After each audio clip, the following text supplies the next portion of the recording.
Alright y'all, welcome back to another video. It is freezing cold in LS Nasty headquarters today, and I am just doing a little bit of busy work trying to peel this stuff off the cow, but it's so cold that even the heat gun doesn't even really want to get it done. So I'm gonna have to wait. I'll let it sit outside in the sun one day and then I'll just peel it off. But I got like a third of it off. Not even. I didn't get a lot of it off, let's be honest here. I have some work to do ahead of that, but it did do a great job of keeping the cow protected. So I just want to talk to you guys a little bit before we get started in today's video. We got that StormHub Training Day coming up. You guys have heard me mention in a bunch of videos. I'm not gonna grill you guys on it today.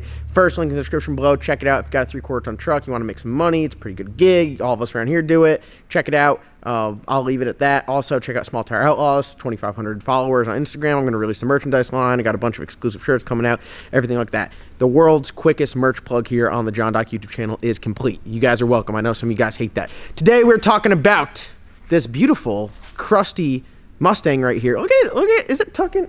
It's kind of tucking tire up front. It looks all right. So, if you guys don't remember, this is Eddie Murphy. This was originally Ben's car, and then he sold it to Chris, and then it's Chris's car, and then we put a Huron Speed twin turbo kit on there. It's got a 400, put an 8.8 underneath it, and I've been just like chipping away, getting a couple little things here and there, and I just kind of put them on the car because I've raced the car a little bit, and it isn't my car, but I feel like if I'm going to take it out there and drive it, you know, it's good to invest in it, and Chris is kind enough to let me go out there and drive it. You guys have seen the Bad Apple. Chris has let me take the Bad Apple out there. That's his car, and we just go out there and have some fun with it. So what we got going on with this, it's just like a nice little street cruiser. It's a stock bottom end 5.3. I took it up to the dyno, and I will say, from the outside looking in, I'm pretty rough on Chris's shit. So like, this is his car there. It's got a stock bottom end 5.3. I took it up to TKM, and I texted Chris, like, yo man, I'm just gonna like turn the boost controller up all the way, and we put like 90 pounds of dome pressure on there. It ran out of fuel pump at 28 pounds of boost. Then we turned to 8,200 RPMs, and it's still living. So Chris, I'm sorry for being so hard on shit, but it's kind of funny, and look at it, it's still living. So I got Chris a set of Bogart wheels for it. I went up to Maryland and picked those up, and we got those put on there, and they look really sweet. And then I got him a 5-lug conversion for the front. So it was 4-lug front before, 4-lug thug. My boy Timmy hooked it up. He was able to find me a really good price on a 5-lug conversion. So it's all SN95 stuff. So it's SN95 brakes, SN95 spindle, calipers, everything. And it's got like even like a spacer nut. Ben actually threw that on one night, so we haven't like covered anything. You guys last saw it when we were just doing the tires. I had to hit it beat the shit out of it with a hammer just to get the tires to fit. And now the 5-lug conversion on the front is done. All right, so as you can tell, 5-lug conversion looks pretty good. Tires sitting there pretty nice. Everything's looking good there. Lowered the front end, looks great. Go over to the back. What the heck is this? So I tried to roll these fenders. I rolled them a little bit. This other side, I think I kind of messed up a little bit. It's just really old crusty paint, and it just kept trying to chip off. And like, you can honestly, there's only so much you can do. It's just not. Yeah, it's not ideal for sure. So what we're gonna do is we're gonna try to lower this and see how low we can go before everything just hits. Yeah. It's in there pretty good, but I don't know if it's enough. So I know what you guys are saying, John, how are you going to lower it? It doesn't have a coilover in the rear, but luckily, after owning 36,000 Mustangs, I got one there. I just got rid of that blue one that I gave away. I have some experience. They all have like the same style suspension and everything, so it's pretty simple. There's two ways you can lower it. One is you can get these lower control arm relocation brackets, and if you're still running a stock spring, this will lower the car substantially. You don't touch the spring one bit. What that does is it lowers where your lower control arm mounts. So if it would mount like this, it mounts like that. Well, on the lower control arm is the spring perch, so spring perch lowers with it. It's a good way to lower the car, good way to drop it, puts a ton more bite in the car, separates really hard. Being that we are going to want to run this thing on no prep, that probably wouldn't be the best idea, because when you're running a slick, you don't really want a bunch of separation. You want it to squat a little bit or just stay the same. I'm a no prep guy now. I got a set of Hoosiers. I know what I'm talking about. I know how to pour a puddle too. Thank you for asking. So, because I had so many Mustangs, I've made the mistake of cutting a spring too short. This car, when I got it, it was bound up. It was riding on the anti-roll bar, which is a common issue with the Mustangs if they have like that weld-in style. So it just kind of is what it is. Like, you can only lower it so much before the upper control arm bracket on the rear end hits the anti-roll bar. But it really doesn't matter. It just kind of rides really bumpy. But if you're not racing it actively and like beating the hell out of it, it doesn't matter. It's just going to cause the car to spin a little bit more. We actually went pretty quick with it like that when we tested it. But on the Mustang right now, when we lower it all the way, we're not really going to be worried about how it performs. So I have some lowered springs. So as you can see, they're substantially lower. This one's obviously cut, and this one obviously is not.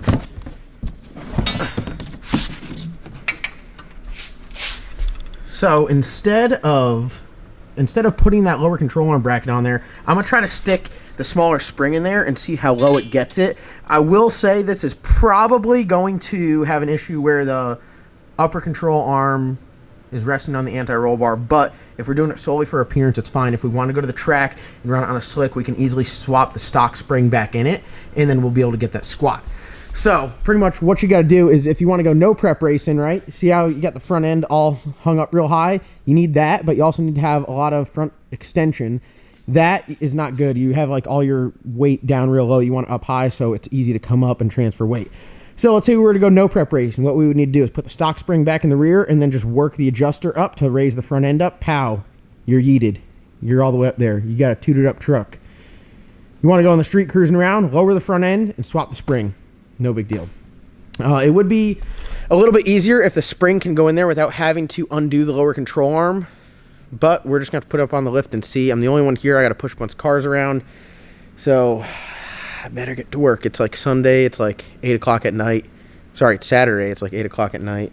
And I got trying to keep the door shut so I could stay warm because it is freezing in here. But that's what we're going to do. We're going to get this thing nice and low because it looks really good. But it's just, we're not in the early 90s anymore. We don't have to rake it out. We don't. My only concern is these FOXBODYs really, it needs to be trimmed. The paint on this is just so bad. It's just, as you could tell by the rest of it. I mean, look at this. Yeah. It's tough to say, like, where, like, I don't even know why I'm wearing. I tried to roll it, but every time we tried to roll the fenders, the paint would just crack. So we got to get that taken care of. All right, guys, I just filmed a whole ass clip bleeding my heart out to you guys, and the mic was off. So I got to tell you what we got to do here. Generally, when I'm changing springs out, you need to drop the rear end low enough to get this spring, which is sitting right here. You need to be able to get that out. They're pretty tall. Once you cut them down, you can literally just like wiggle it out here without even having to take anything off. Generally, when I take the rear end down to change springs, I'm going to, there's generally a bolt right here because I got like strange adjustable shocks, and I undo the shock and I undo the anti-roll bar, and then I keep working it down and keep working it down. The rear end swings forward until the tire touches the fender, because as you lower an 8.8 that's triangulated into Mustang like this, as it lowers, as it separates, it moves forward closer to that front, the front fender well. So one, it's a pain in the ass to get this off right here because it's only got like one nut, and this is like some factory stuff. These are some badass Lakewoods, by the way. Two, I don't have a ton of play in the yoke. As it goes forward, you need to have play in the yoke so the rear end can actually push the drive shaft forward into the transmission. If you don't have enough play, this is where you run into this issue. So I don't know what to do. What you guys are watching is a YouTuber, and I rarely call myself a YouTuber, but I guess I'm a YouTuber. I had a plan. I was like, I was coming to the shop, I'm going to swap springs out real quick because it's like 4 bolts, and then work a stiff knee down, pop spring out, pop the other spring back in. It's not going to be that easy. I don't know how much more extension these shocks have, but looking at the size of this spring, it looks like it's not enough. So I was planning to come in here and just zip these bolts out, drop down, put the other springs in there, and set it on the ground. Be like, hell yeah, look, it's lowered. Film 20 minutes of work.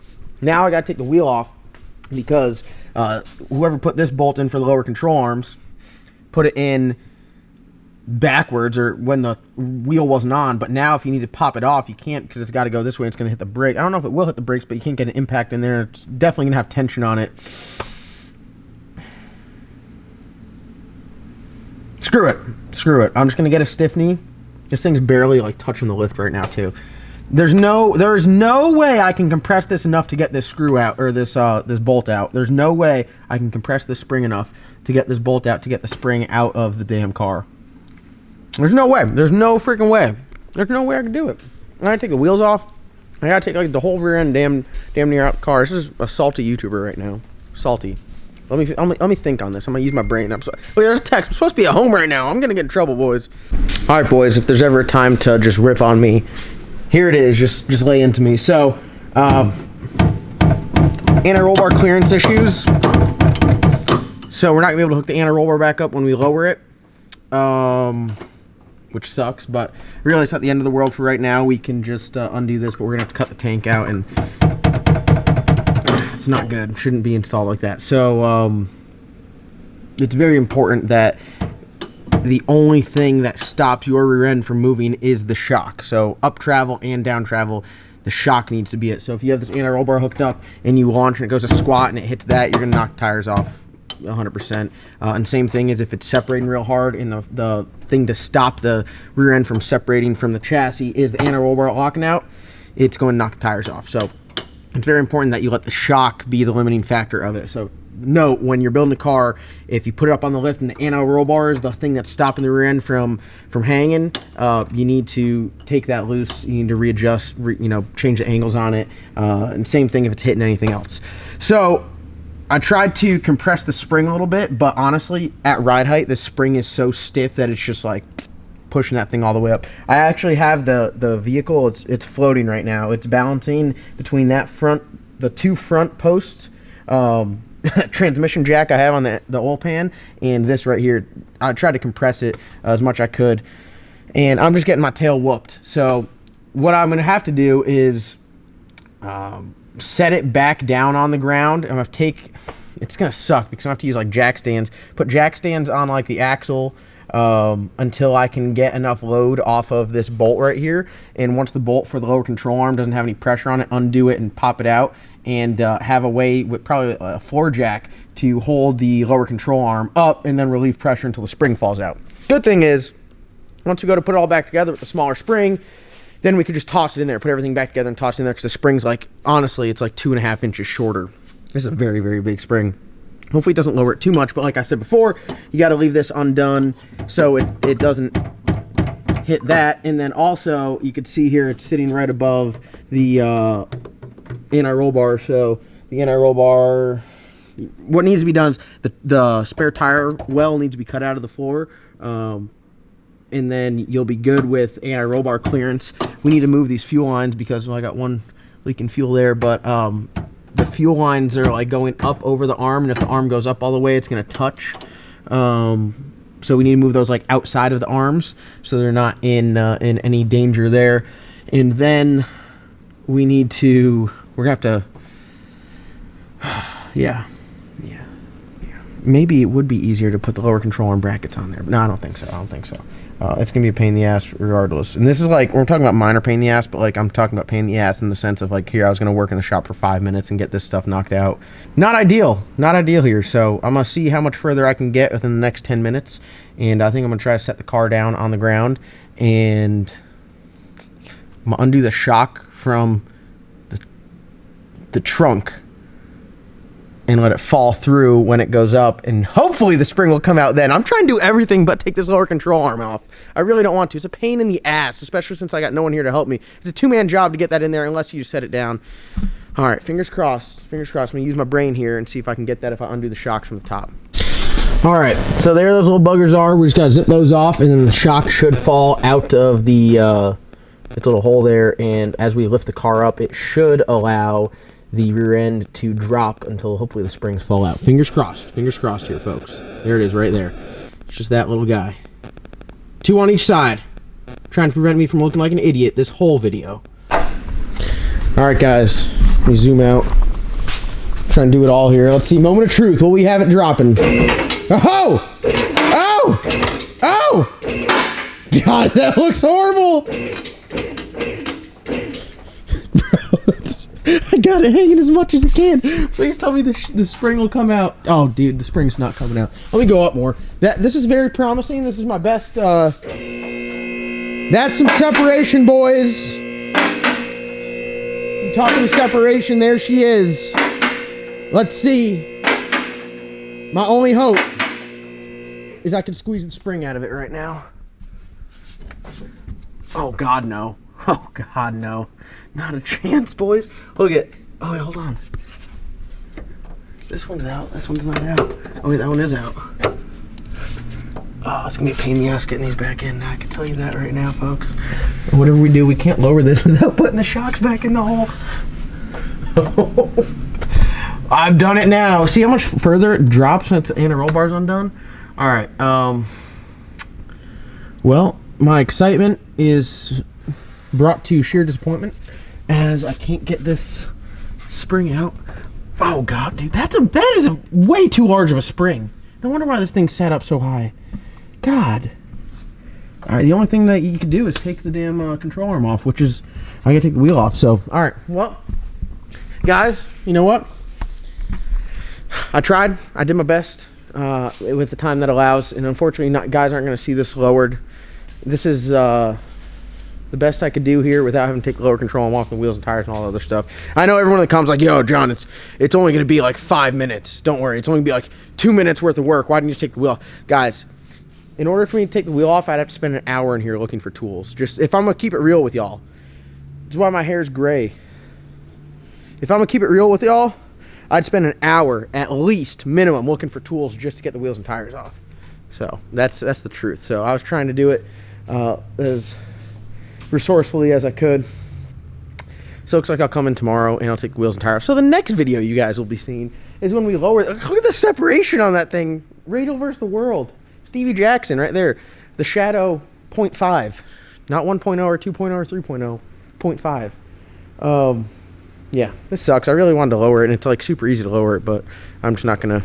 I don't have the time to invest in that today. So thank you guys so much for watching. Like always, comment, like, subscribe. Hopefully you guys got some humor out of this video watching me struggle. I appreciate all the comments down below of you guys telling me what I need to do, and let me know what I need to do. You know, and listen, you guys are all experts, so I expect you guys to comment and let me know what tools I need to take the wheels off and the lower control arm, and then try not to die as I relieve the pressure from the spring. Just saying here, just saying.